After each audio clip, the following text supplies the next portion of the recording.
بسم الله الرحمن الرحیم.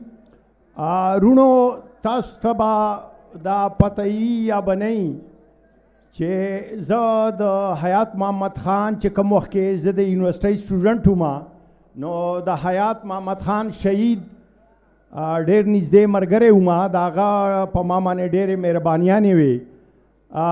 مهربانۍ نه زما مطلب دا دی چې سیاسي مهربانانې وې په ما باندې، او چیرته هم هغه کما وتا د چیرته قیدیانو په مسله کې یا د داسې خبرو او د سماجی خلکو په باره کې چیرته هم ریکویسټ کړی او سفارش مې ورته کړی او نو هغه سفارش ختم دی غورځولی.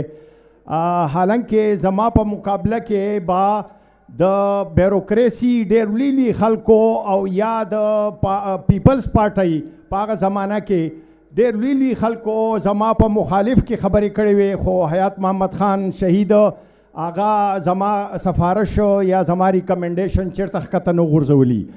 زه د هغه مهربانیانې او د هغه چې ما زما کوم عزت کړی دی د هغې ډېره ډېره شکریه نن هم ادا کوم او الله ته سوال کوم چې هغه لا په جنت الفردوس کې اعلی مقام ورکړي. حیات محمد خان شیرپاو ګوره ډېر بورژوا سیاسي لیډران دي او زموږ سره تعلق پاتې شوی دی، لیکن حیات خان شیرپاو چې کوم دی نو که یو طرف ته د شیرپاو خان نو بل طرف ته چې کوم دی نو د کسانانو لیډر هم و او د غریبانو نماینده هم و. او زه خو حیران یم چې د هغه په شانې لیډر په دې عام پولیټیکل پارټو کې نن سبا پیدا شي او که پیدا به نشي. او بهرحال د هغه په ما باندې دونه اعتماد و چې د یو ضلع د دیر ضلع د پیپلز پارټۍ هغه چونکې په هغه وخت کې پیپلز پارټۍ کې و نو د دیر ضلع چې څونه کابینه وه نو دا یې زما په ما ته ویلي چې حیدر زمان به چې کوم دی د دې نومونه ولیکي او بس دغه چې کوم دی نو د هغې کابینه شوه. حالانکه زه په هغه وخت کې چې کوم دی نو سټوډنټ وم. زه تاسو ته نورې خبرې نشم کولی ځکه چې دوی وایي چې مختصر تقریر به کوئ. زه حیات خان شیرپاو چې د وابدا یعنی د انرژي او منرل او وابدا او د دې ټولو د وزارتونو دغه او د وزیرو نو زه په یو مسله کې چې کوم دی نو هغه له سفارش ته تللی وم اسلام آباد ته.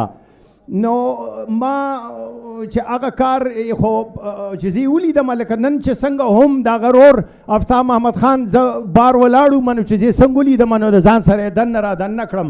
نو هغه چې زه څنګه ولیدم ډېر خلک ولاړو خو زما خواله راغی هغه خلک حیران شو چې ما په هغه ورځو کې ډېره سخته یخني وه نو په ځان باندې مې یو توره شړۍ اچولې وه. خلک حیران شو چې دا لا پکې څوک دی. خو بهرحال چې هغه کار وکړو نو ما ورته یو بل درخواست ورکو چې زمونږ د مونډه باندې بجلی زی باجوړ ته خو موږ جندول چې کوم دی بجلی نه راکوي. نو ما ته ویې ته درخواست ولیکه نو چې درخواست ما ولیکو نو درخواست ما د خپل ماما په نوم ولیکو. نو هغه ماما زما چې و هغه د پیپلز پارټۍ د دیر وایس چیرمین و. نو هغه چې زه پسې سیکرټریټ ته لاړم نو درخواست هغه سیرې کو چې سیرې کو نو زه خو مالک کوم په هغه وخت کې نو ډېر زیات غوسه راله. زه ودرېدم زه زما نو ما ته ویل لیونیه کېنه ته رښتیا لیونی یې تاسو د مرچ په سټه سواره یې. نو ما ته وی تی په خپل نوم ولې نه لیکې چې ته د ماما په نوم باندې لیکې. نو ما یې جي ماما مې ستاسو وایس چیرمین دی او زه خو سټوډنټ یم او ولاړ شو په خپل نوم یې ولیکه. هغه لیټر باندې زما په درخواست باندې چیف انجینیر وابدا ته پېښور ته چې کوم دی نو آرډر وکړو د هغې کاپي ما ته وکړه او د هغې کاپي ما سره اوس هم موجود ده. نو زه حیران شوم چې حیات خان شیرپاو مرحوم هغه سره د عوامو د کار دومره چې کوم دی نو قدر او قیمت و. ما ورته حالانکه ما ورته ویلي ما چې دیر ته راشي نو بیا به هلته اعلان وکړي. ما ته ویې مړه ته زه به دیر ته کله درځم او تاله به اعلان نه کوم. اوس چې کوم دی نو ته بس درخواست ولیکه او په هغې باندې آرډر ولیکو. زه ډېرې خبرې نه کول غواړم، ستاسو له ټولو ډېره شکریه. خو بهرحال حیات خان یو غریب نواز لیډر هم او هغې نه علاوه چې کوم دی نو هغه د عوامو لیډر هم و، هغه د پښتنو لیډر هم و، هغه د پښتونخوا لیډر هم و. او که هر څوک دا وایي چې یاره دا پښتونولي صرف زمونږ ټیکه ده، نو دا د هغې ټیکه نه ده. والسلام.